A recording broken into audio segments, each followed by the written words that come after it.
Dr. Jeffrey Siegel and student guest Sarata. Hello. Hello. Pleasure to be here. Nice to Same meet here. you guys. What are the responsibilities of a Supreme Court justice? The Supreme Court sits as the highest court in the land. So one of the things they do that's not well understood is that they supervise all of the federal courts below them, making sure that they don't go off on their own direction. But the most important power of the Supreme Court is the power of judicial review. That's the power to declare state and federal laws to be unconstitutional. And each justice has one vote in such cases.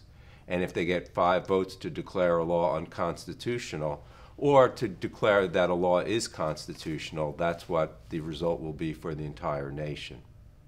Are Supreme Court justices are allowed to have political bias? Because I know that Alexander Hamilton, in his Federalist paper, he stated that the judiciary was meant to protect the people, not being associated with the executive or the legislative branches.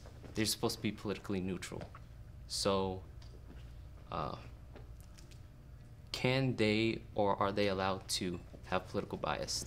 Well, they can't be stopped from having bias. All humans have bias. I agree. Like everyone has their own opinion on something. Everyone favors one thing over or one person over the other.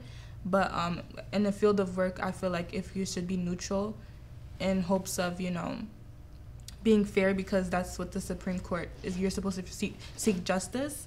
I think that you should set that bias aside. Even though we as humans we have it, you should aim to be neutral. I agree completely. You should aim to be neutral, but it's very, very difficult when you're deciding questions that go to the heart of what you believe. Yeah. So in an editorial for the Wall Street Journal that Brett Kavanaugh wrote before he was confirmed, he said that his job is to decide cases the way that the Constitution requires.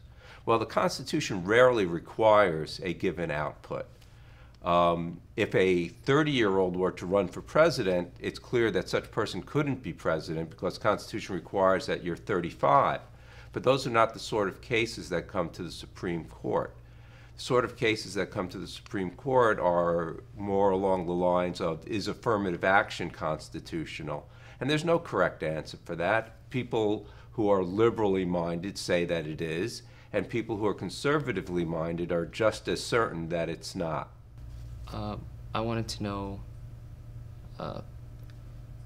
in your research, in where you worked with colleagues, and it was entitled "The Supreme Court During Crisis," and how war affects only non-war cases. What do you think is the most detrimental civil liberty restriction, since some constitutional views can be somewhat manipulated to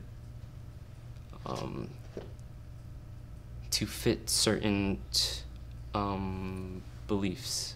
Well, going back to the Supreme Court's decisions during wartime, so what happens is that during wartime, we found in our research that the justices cut back on the rights of citizens. So after the 9/11 attacks, the Supreme Court has upheld surveillance of citizens that we would not have thought proper prior to 9/11. They also upheld restrictions on detainees at Guantanamo, like whether they have the right to habeas corpus or not. But I think, to answer your question, the biggest problem was when the Supreme Court upheld the detention of Japanese American citizens in detention centers following the Pearl Harbor attack. What are your thoughts on that, Sarata? There has been many times in history where government in general has tried to create laws that they kind of have loopholes, or they can kind of be manipulated. Are you trying to ask like my perspective on it? Yes. Or, I don't think that it's okay, because it's kind of like what's the purpose of that law unless it's aiming to help the person with power? So I don't agree that it's okay. But in many of today's laws, there's always like loopholes with stuff that people try to, you know, find ways to manipulate it. And we see it today, even in, you know, elections.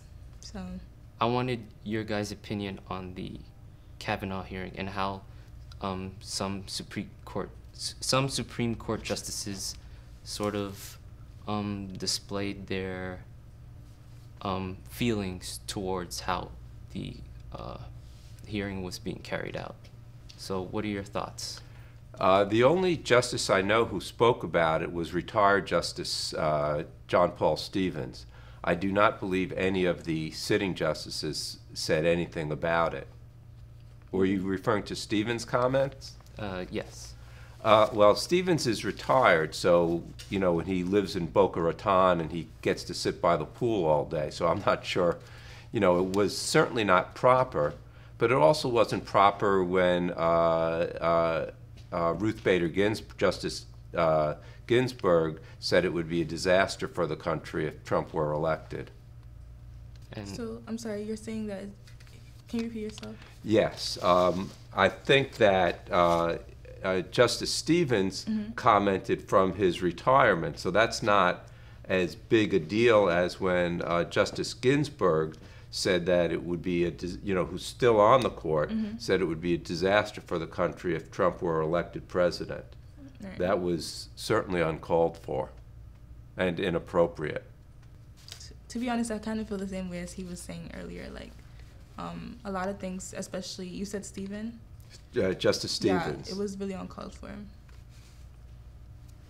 I feel that it's important to, when it comes to an occupation or any type of work, especially if it's, like, if you're working for the citizens of your country, you should try to be as fair and as respectful as possible.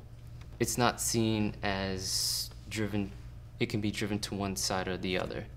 The point of having a neutral system in place is so that it's not just to protect the citizens, but it's also to maintain order in a way where it benefits everyone and not just some. Sure. The basic struggle that all democracies have is how to balance freedom and order. You have too much freedom, you end up with anarchy. You have too much order, you end up with tyranny. So there has to be a balance between the two. I don't like, I'm going to be flying to Vermont in a couple of days, and I don't like taking my shoes off, but ever since that person tried to blow up a plane with stuff in his shoes, I understand why we do that. I'd like to thank everybody here for coming on our show and discussing about this topic. And I wanted to thank our viewers for watching our show. So thank you all, and have a good afternoon.